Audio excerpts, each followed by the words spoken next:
Ayan po nga mga kapatid, at susunugin natin yung insektong ito. Ayan, matutulog na sana kami. At nabulungan natin ang insekto na ito na pang-rabelta. Yan, pagpatay natin ito mga kapatid, pag pinisat natin yung ulo nito, yan, uutusan po natin yan mga kapatid.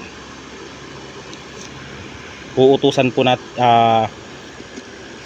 amoy ng luyang itim mga kapatid, kasi ang pambabarang kasi mga kapatid, bago nila utusan ang insekto mga kapatid na ipapalipa rin yung insektong ito na papunta sa biktima, ay pinapaamoy po nila ng luyang itim mga kapatid upang sumunod po ang insekto na alaga nila na pinsalain ang kanilang biktima. Kaya pag amoy mo pala mga kapatid, amoy luyang itim. Yan, at dadasalan natin, irabelta natin, uutusan din natin ang insektong ito sa pamamagitan ng kanyang espiritu na kakagatin yung mambabarang na umutos sa kanya para parang kung sakaling bibiraman yung mambabarang at nakagat siya ng espiritu ng insekto na ito, ay parang binarang niya na rin yung kanyang sarili mga kapatid. Yan.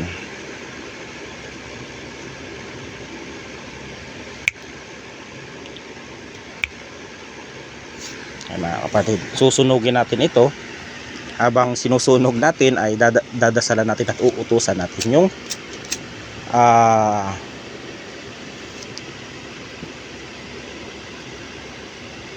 utusan natin yung mga kapatid,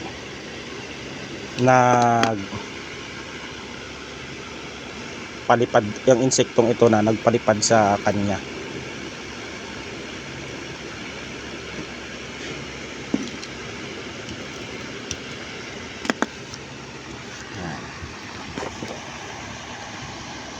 Yan po ang katotohanan dyan mga kapatid. Babarangin din yung mismo yung mambabarang, yung babarang sa sarili niya mga kapatid pag inutusan natin itong insekto na ito din ng ang espiritu ng insekto na pinsalain din siya, para kung sakaling biktimahin niya yung kanyang biktima, ay siya makakaranas, kasi po hindi po nagtagumpay yung insektong ito na makagat yung ating pasyente. Ayan ka, ang baho mga kapatid.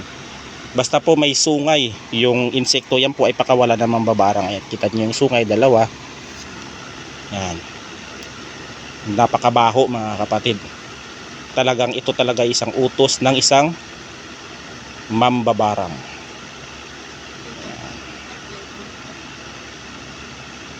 Bakit? Kayo lang ba yung may alam?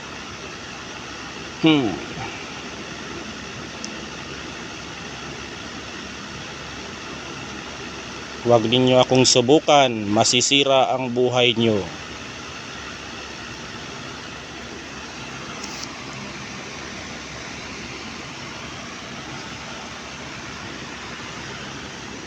Ayan na. Sunog na ang insekto. Ayan, at binulungan ko na mga kapatid. Ang espiritu na yan mga kapatid, yun yung pipinsala sa mambabarang. Kakagatin din siya dun. Nagugulat yon, bigla na lang mga na walang dumapo sa kanyang insekto.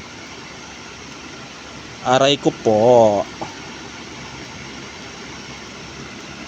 Yung mga usok na yan yung espiritu ng insekto na pupunta doon. Maaamoy niya itong alaga niya na sinusunog. Yan. Yung mga kalukuhan nyo ha, kulam kayo ng barang. Baka yung barang ninyo kayo ang magsasapir, lalong na pag may alam din. Yung taong sinubukan ninyo ay mangangamote ang inyong buhay. Yan, susunugin natin mga kapatid. Yan.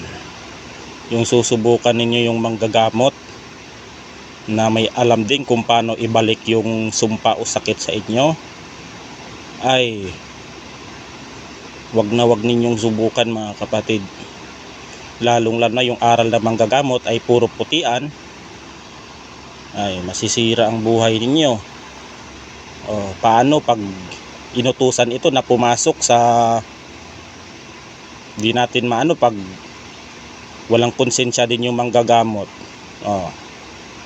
at ipinasok ito sa pamilya ninyo at di ninyo madepensahan, di ninyo magamot-gamot, yan ang problema. Kaya ang pambabarang ay may kaakibat na kaparusahan. Yan. Sunog na mga kapatid. Susunugin natin ng maayos. Yan. Hanggang sa bumalik doon sa nag-utos at siya naman ang kagatin at pinsalain. Kala ninyo yan po ay wala po tayong ginawang ano dyan. Ayan po ay patungko lang at orasyon na sumbalik. Rabelta ba?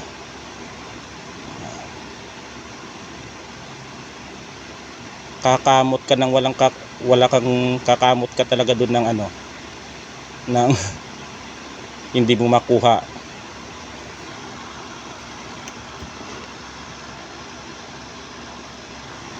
Ang katarantaduhan ninyo bago kayo manubok, siguraduhin ninyo na panagutan ninyo ang inyong pagbitaw. Baka ang pagbitaw nyo ay sobra ang bawi at balik nyan.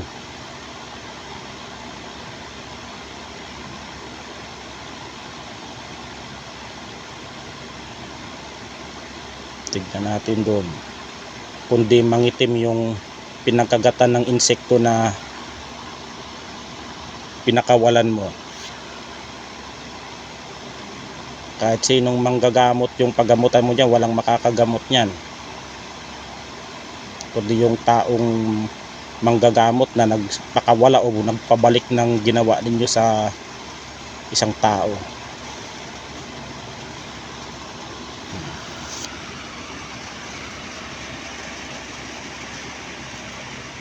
Wala na. Kaya sa susunod na pumili kayo ng babanggain ninyo. Baka yung sinusubukan ninyo, yung akala ninyong hindi nyo kaya.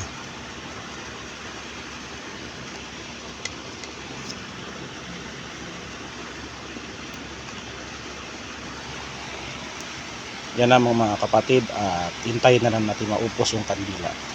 Yan naman po, hanggang dito na lang, at God bless us all. Ingat po tayo palagi.